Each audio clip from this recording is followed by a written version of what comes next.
We're back for another video, and it's time to get creative. And so what we're going to do today, I've got my model Brian, and he's been growing his hair out for about 2 years. And so he's given me full license to go ahead and do a complete makeover, which I'm excited about. I enjoy these types of haircuts. It's more of a creative, artistic art project versus like kind of just a client in the salon. So I enjoy being creative. I enjoy creating art. I enjoy sculpting a new kind of shape. And so I think what we're going to do here is we're going to do something really cool looking, kind of tighter on the sides, tighter in the back. I'm not 100% sure what we're going to do with the length on the top. So what I'm going to do is actually section off the top and save it for last. So we'll address the sides in the back because I know exactly what I want to do there, and then kind of let the sides in the back dictate what I do to the tops.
is kind of staying the way we want it to stay, but he's also just sitting here. He's not moving, and I want to dress it a little bit more. So we're going to put a little bit of a pomade.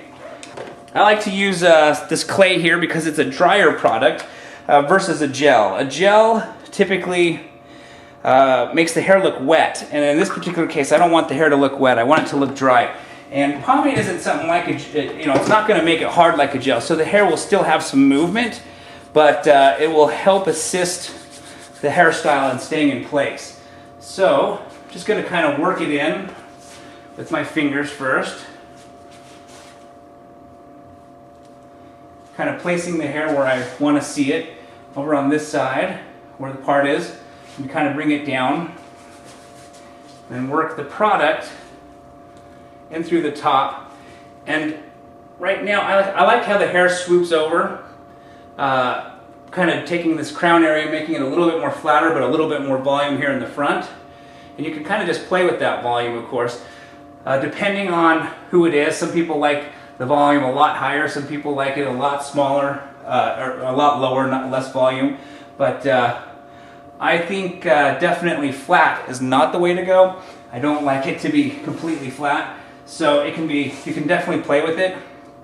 And but right now, since we've removed so much of the length on the top, we do have that volume up here to be able to swoop to the side, kind of have that flexibility. He can wear it with a lot of volume, or he doesn't have to. So, on that note, basically as a recap, what we did is we wanted to keep the top part for later. We wanted to save that for later.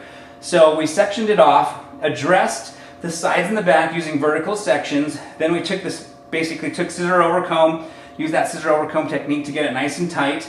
Once we got it nice and tight to the length that we want on the sides and back, we then dropped the top to be able to start blending into the sides so that we can be able to create a haircut that can swoop over to the side, basically nice and smooth without having to worry about, you know, it falling down. We blow dry it so that it did have a little bit of volume here at the top, but it's not too long where it's going to make it heavy or hang over. So this is it. This is the final product. If you have any questions in regards to this haircut, please feel free to put them down in the comment section below. I'll be looking for your questions, and I'll be happy to answer them as they come in. And don't forget to subscribe to this channel for more great videos, and don't forget to give it a thumbs up. All right, thank you so much.